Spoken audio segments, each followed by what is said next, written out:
So there is a lot to say. It's about half 8 a.m. on the 9th of June 2017, and we have a hung parliament. This is something I speculated would happen, and not to blow my own trumpet too loudly, I suspect others did as well.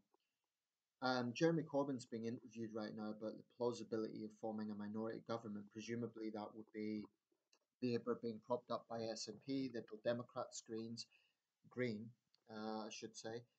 The results are as follows: Conservatives 319 seats, Labour 261, the SNP 35, Liberal Democrats 12, the Democratic Unionist Party 10, and others are still coming in. I think the Greens retained their seat. I haven't seen the Green result yet, but it's a hung parliament. So all the focus right now is on what Theresa May is going to do next.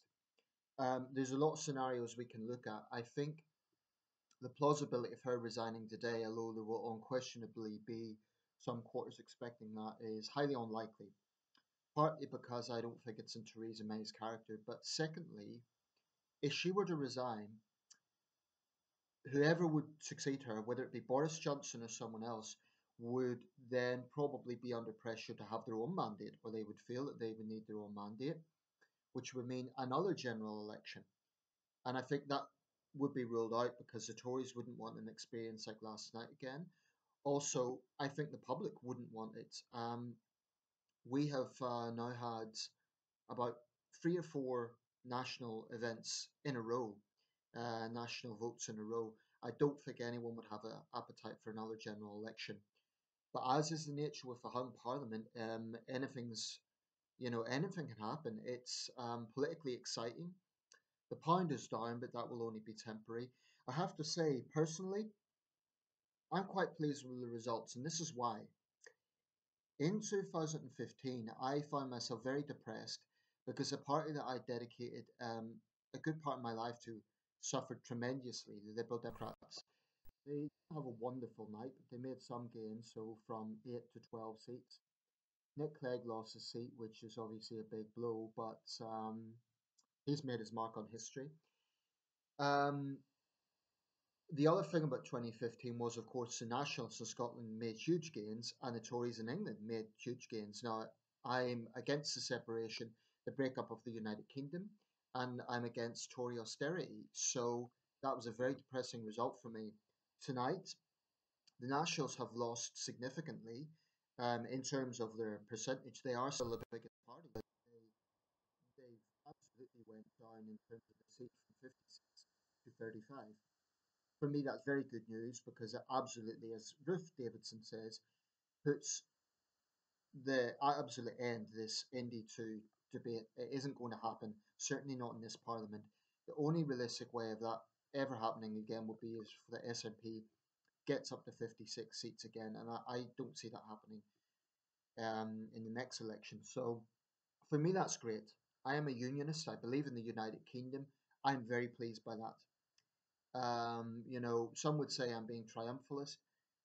I don't care. The SNP were triumphalists when they made gains, so you know I want this country to stay together, and it looks far more likely to happen now.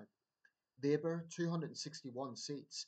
Jeremy Corbyn defied everyone's expectations. He done very well, um, and what I wouldn't necessarily want to see a sort of rainbow coalition of the left, like Labour, Lib Dem, Greens, SNP, because simply I think it would be messy. It was controversial enough with just 2 parties in coalition in 2010. So you can imagine the situation with 4 or 5 parties. I do believe, and incidentally, John McDonnell's ruling that out. Um, I've heard talk of Labour governing as a minority party, but 261, whilst impressive, is nowhere near enough to form a government. So as it stands, the Tories will be the government, but Theresa May has clearly been weakened.